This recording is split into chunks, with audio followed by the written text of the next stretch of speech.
دینے والا امام زمانہ کا چور ہے، بہت بڑا چور ہے۔ حالانکہ دوسرے چوروں کے شاید مسلمان ملکوں میں ہاتھ کاٹے جاتے ہیں، مگر امام زمانہ کے چور کو پوچھنے والا نہیں ہے۔ یہ وہ مظلوم امام ہے کہ اپنے شیعہ، اپنے محب بھی خمس نہیں دیتے، اپنی دولت سے اتنا جکڑے ہوئے ہیں، دولت سے اتنی محبت ہے کہ خمس دینے کا نام نہیں۔ وہ امام زمانہ یہ جو دانا دانا کھا رہے ہیں امام زمانہ کے صدقے میں ہے، یہ جو دنیا بنی ہے اہل بیت کے صدقے میں ہے۔ اپنی دولت سے 20% نکال کے امام زمانہ کے نام دینے میں کیا مشکل ہے؟ تو پھر دوسرا جسم آیا، کہا تم کون ہو؟ کہا میں دوسری نیک عبادتیں ہوں۔ اسی دوران اس نے دیکھا میرے سرحانے ایک بہت نورانی ہستی کھڑی ہوئی ہے، ان دوسری ہستیوں کے ساتھ، ان دوسرے میرے مددگاروں کے ساتھ ایک بہت نورانی ہستی کھڑی ہوئی ہے۔ میں نے کہا تم کون ہو؟ کہا میں محبت محمد و آل محمد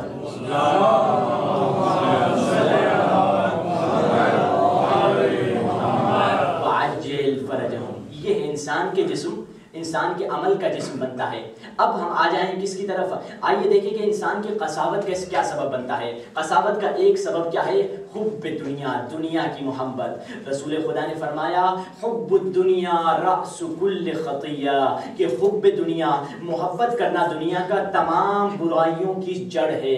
رسول خدا نے جملہ استعمال کیا اور رأس کل خطیہ، یعنی تمام گناہ، تمام برائیوں کا ایک سر ہے۔ سر کا کام کیا ہوتا ہے؟ آرڈر دیتا ہے پورے جسم کو حکم دیتا ہے یہ کرنا ہے، یہ نہیں کرنا۔ دنیا کی اگر کسی میں محبت ہے، چاہے وہ دولت کی محبت ہو، چاہے وہ بچوں کی محبت ہو، چاہے وہ عورت کی محبت ہو، چاہے وہ بیوی کی محبت ہو، چاہے وہ کوئی بھی محبت کیوں نہ ہو، جو محبت اللہ کے مخالف جا رہی ہو، تو کوئی بھی ایسی محبت ہو وہ دنیا کی محبت تمام برائیوں کی جڑ ہے۔ رسول خدا کے زمانے میں ایک رسول خدا کے صحابی تھے جو بہت غریب تھے، اور جب بھی رسول خدا کوئی بھی دعائیں پڑھتے تھے، جب بھی احادیث فرماتے تھے تو قرآن کی تلاوت کرتے تھے، تو یہ صحابی بہت روتے تھے قرآن کی تلاوت سن کے، بڑا اثر لیتے تھے رسول خدا کی باتوں کا۔ رسول خدا نے کہا ہیں تو بڑے اچھے صحابی، بڑے نیک ہیں، مگر ان کے پاس دولت نہیں، مگر ان کے پاس پیسے نہیں۔ تو رسول خدا نے دعا کی کہ خدا ان کو دولت دے دے۔ رسول خدا کی دعا مستجاب ہوئی، یہ جو شخص تھے دولت مند ہو گئے، بڑا پیسہ آ گیا، بڑی دولت آ گئی، مگر دولت آنے کے بعد اب مسجد میں نہیں آتے، رسول خدا کی نشستوں میں نہیں بیٹھتے، امام بارگاہ میں نہیں آتے، یہاں تک کہ جماعت کے نماز جماعت میں بھی نہیں آتے، اور یہاں تک کہ نماز جمعہ میں بھی نہیں آتے۔ رسول خدا گھبرا گئے، ارے یہ وہی صحابی تھے جو سب سے زیادہ اثر لیتے تھے، میری باتوں کا سب سے زیادہ یہی اثر لیتے تھے، میں جب باتیں کرتا تھا زیادہ سے زیادہ میری باتوں پہ یہی عمل کرتے تھے، آج کل دکھائی نہیں دے رہے۔ صحابیوں سے پوچھا صحابیوں فلاں ثعلبی کہاں ہے؟ ثعلبہ صحابیوں نے کہا یا رسول اللہ ثعلبہ جو آپ کا صحابی ابھی تو دولت مند ہو گیا ہے، اب وہ ادھر کہاں آئے گا؟ اب وہ چلا گیا ہے آؤٹ آف سٹی، کہیں شہر سے باہر اس نے بڑا محل بنایا ہے، اس نے بڑی بھیڑ بکریاں اور اونٹ اور گھوڑے پتہ نہیں کتنے 40 پتہ نہیں کتنے اونٹ پال رکھے ہیں، بڑا دولت مند ہو گیا ہے، اب حضور اس کو کیا یہاں سے یہاں پہ آنے کا، اب وہاں چلا گیا ہے۔ رسول خدا نے ایک صحابی کو اچھا اس طرح ہے جا کے ثعلبہ سے ذرا کہہ دو کہ رسول خدا نے مجھے بھیجا ہے، تم اٹھو جاؤ، رسول خدا نے بھیجا ہے، اور کہو کہ رسول خدا نے مجھے کہا ہے کہ تم اپنے بھیڑ بکریوں کا، تم اپنے جانوروں کا، تم اپنے مویشیوں کا کیا کرو؟ اپنے مویشیوں کا زکات نکالو۔ اگر تمہارے پاس 40 اونٹ ہے تو 1 اونٹ نکال دو زکات کے لیے، اگر 80 اونٹ ہے تو 2 اونٹ نکال دو زکات کے لیے، زکات نکالنا ہے تمہیں۔ یہ صحابی گیا رسول خدا کی طرف سے، ثعلبہ کے پاس چلا گیا، ثعلبہ کو کہا کہ رسول خدا نے مجھے بھیجا ہے تم سے، تمہاری زندگی کے تم نے جو مال جمع کیا ہے، تمہارے حیوانات کو، تمہارے مویشیوں کا زکات لینے کے لیے آیا ہوں۔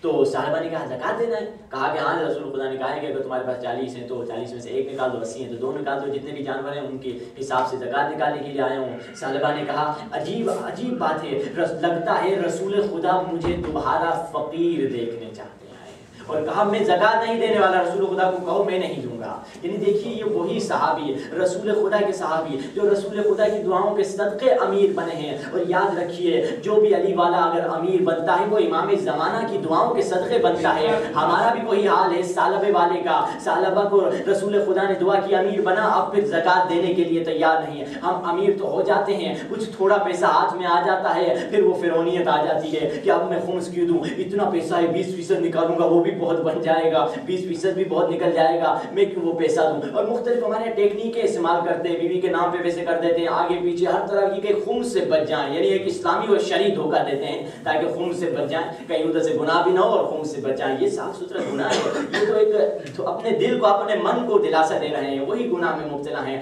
وہی امام زمانہ کی چوری کر رہے ہیں۔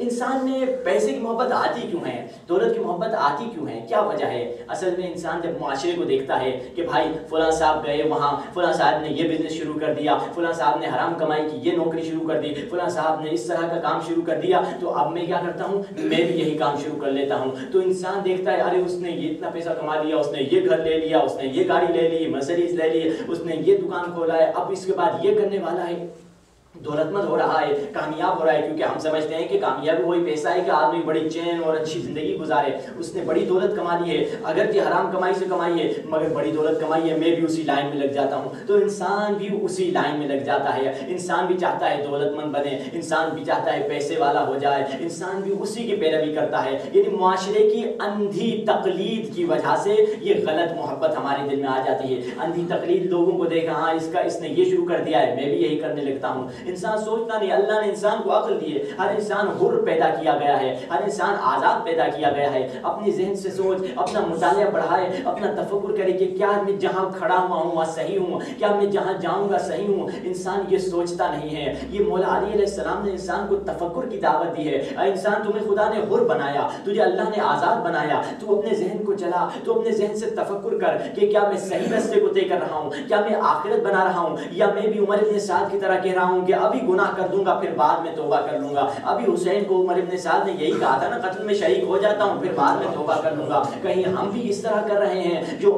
یزیدیوں نے کیا، جو عمر ابن سعد والوں جیسوں نے کیا، کیا ہم بھی صحیح راستے پہ ہیں کہ نہیں ہے؟ اب دولت کی قیمت کیا ہے؟ رسول خدا کے صحابیوں نے پوچھا یا رسول اللہ دیکھیں کافر دولت مند ہیں، دیکھیں عیسائی دولت مند ہے، اللہ کے دشمن دولت مند ہے، بت پرست دولت مند ہے، آج بھی ویسے عموماً ایسے ہی ہم کہتے ہیں یہ جو سارے دولت مند ملک ہیں، جو سرمایہ دار ملک ہیں، تمام کافروں کے ہاتھ میں، عیسائیوں کے ہاتھ میں کیوں ہیں؟ وہی صحابی رسول خدا سے 1400 سال پہلے رسول خدا کے صحابیوں نے پوچھا تھا، کہا یا رسول اللہ یہ سارے دولت مند ہیں، ہمارے پاس پیسہ نہیں ہے۔ رسول خدا نے وہ حدیث قدسی ہم تک پہنچائی کہ اے میرے صحابیوں دولت کی کوئی قیمت نہیں ہے، خداوند متعال حدیث قدسی میں فرماتا ہے اگر دولت کی قیمت مچھر کے پر کے برابر بھی ہوتی ہے تو میں خدا دولت کو اپنے دشمن فرعون کو نہ دیتا۔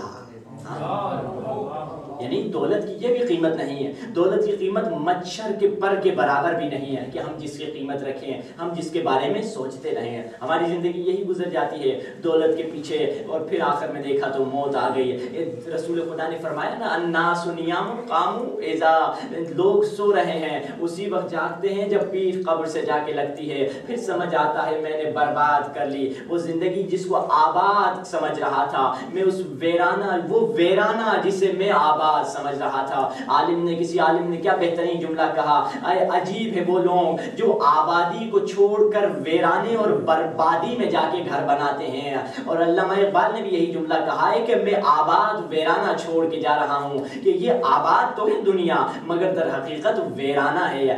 ایک اچھے سے شعر میں علامہ اقبال نے بھی یہی لکھا موت کے بارے میں کہ میں اس آباد ویرانے کو چھوڑ رہا ہوں، یہ لگتا تو آباد ہے در حقیقت ویران ہے، در حقیقت چھپا ہوا ایک ہر چیز میں ایک حقیقت ہوتی ہے، ہر چیز کا ایک فلسفہ اور حقیقت اور انجام ہوتا ہے۔ اس دنیا کا انجام کیا ہے؟ مال جتنا بھی جمع کر دیے وہ بھی ہمارے ساتھ قبر میں نہیں آنے والا، آخرت میں کوئی چیز ہماری مدد نہیں کرنے والی۔ بنگلہ بنایا تو یہاں چھوڑ کے جائیں گے، بچوں کو اگر تربیت کی تو صحیح، اگر حق کی تربیت کی، بچوں کو اسلامی تربیت کی، بچوں کو گناہوں سے دور رہنے کی تربیت کی تو ہمیں ثواب ملے گا، مگر اگر بچوں کی وہ تربیت نہیں کی، بچوں کی طرف توجہ نہیں دی، دولت کی طرف توجہ دیتے رہے تو وہ کیا ہوگا؟ ہماری نہ دولت کام آئے گی، نہ بچے کام آئیں گے، نہ اولاد کام آئے گی، کوئی بھی چیز انسان کے کام نہیں آئے گی، ہر شے کو اس کو یہاں چھوڑ کے چلا جائے گا۔ ہاں ہم ہر چیز کی فکر کرتے ہیں، ہماری برائی ہے ہر چیز کی فکر کرتے ہیں مگر اصلی چیز کی جو مین چیز ہے اس کے بارے میں سوچتے ہی نہیں ہیں۔ جیسے اب ادھر بھی لوگ بہت سارے ہمارے ضرور ہوں گے اپنے ہی لوگ جو لیگل رہتے ہیں، مختلف جگہوں میں مختلف ملکوں میں لیگل لوگ رہتے ہیں، تو جیسے دبئی میں چلے جائیں، ادھر پتہ نہیں اتنا جلدی نکالتے نہیں ہیں لیگل لوگوں کو، پہلی دفعہ دوسری دفعہ، تو دبئی میں ادھر ادھر امارات میں جیسے ہی لیگل آدمی کو پکڑ لیا فوراً اس کو واپس بھیج دیتے اپنے ملک فوراً۔ تو ادھر جو ہمارے جو جانے والے دوست رہتے ہیں تو وہ مختلف جگہوں میں رہتے ہیں، چھپ چھپ کے رہتے ہیں۔